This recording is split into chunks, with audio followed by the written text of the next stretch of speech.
back to Jenna's kitchen. A close family friend of ours loves butterscotch pie. So we learned how to make it to give her something special, and now it's become one of my family's favorite pies. So today I'm gonna show y'all my favorite recipe for a butterscotch pie. That way y'all can love it as much as we do. Alright, so the first thing that we have to do is get our pie crust already. This is just a store-bought pie crust, but you can make your own or use whatever pie crust recipe you like. We're gonna take a fork and poke the bottom of it. That way when it's baking in the oven, the bottom doesn't like swell up and then you can't fit as much filling into your pie. That looks good. Now we're gonna bake this in a 400-degree oven for 12 to 15 minutes. Now we are going to make the filling in a double boiler. A double boiler is just 2 pots, with the bottom one having water just filled enough so this doesn't wobble on top of it. And you're gonna boil the water, that way it heats this top. The great thing about this is if you're like making chocolate covered strawberries or anything, when you melt the chocolate in here, it's not touching the direct heat. So it like kind of acts as an insulator for whatever is in this and will not burn it, which is great for these precious fillings. All right, so the first thing that we're gonna do is we're gonna get our water boiling. So we're gonna turn this on medium heat and let the water start to boil. All right, as you can see, this is ready to go. So we're gonna add 1 cup of packed brown sugar into our little double boiler. That is really hot steam. 4 tablespoons or 1/4 cup of cornstarch, 2 cups of milk, and half a teaspoon of salt. Take a whisk and whisk it up until it thickens. This is the part of pie making that I hate because you have to wait for the pie filling to get thick. It's starting to get there, but it's not quite there yet. So you just keep whisking, just keep whisking, just keep whisking until it gets thick. All of a sudden, if you stop whisking it, you'll turn away and then you'll come right back and it's super thick and the bottom of your pan is burnt. I've ruined so many pies doing that. So I've learned my lesson. I'm just staying over here whisking my little butterscotch pie filling.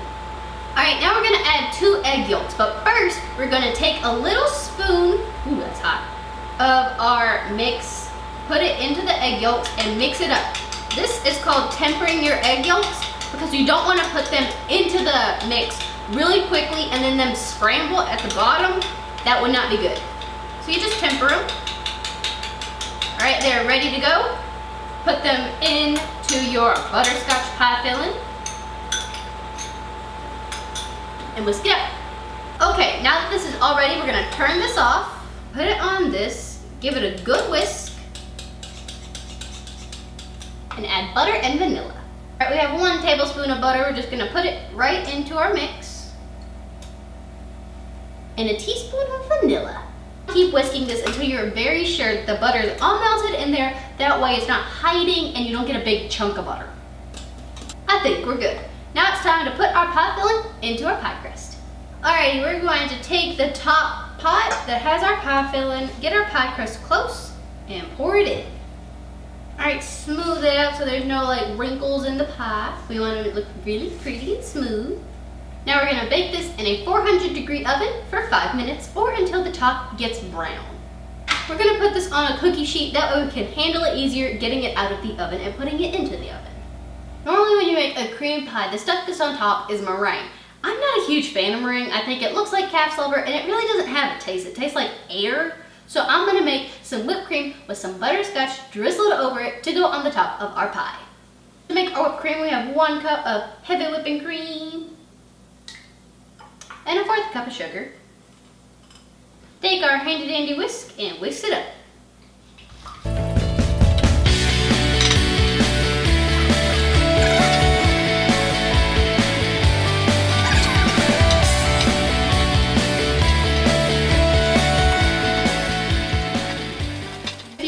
Electric mixer or a hand mixer instead of whisking it like I am, you can do that. That is perfectly fine. Not quite there yet, but we're getting there because when you lift this up, you want to be able to twist it around and that still be able to keep its shape. As you can see, we're not there yet, but we're almost there. All right, this is ready to go. All right, so before you put your whipped cream on, you have to make sure that your pie is completely cooled. That way it doesn't melt the whipped cream. And our pie is not quite there yet. So, I'm gonna pop this in the fridge, that way it stays in its perfect stiff peak form. As we spread our whipped cream over the pie, we want to make sure that it's even in all spots. That way one side doesn't have not much whipped cream and the other side has like a mountain of whipped cream. We don't want that to happen.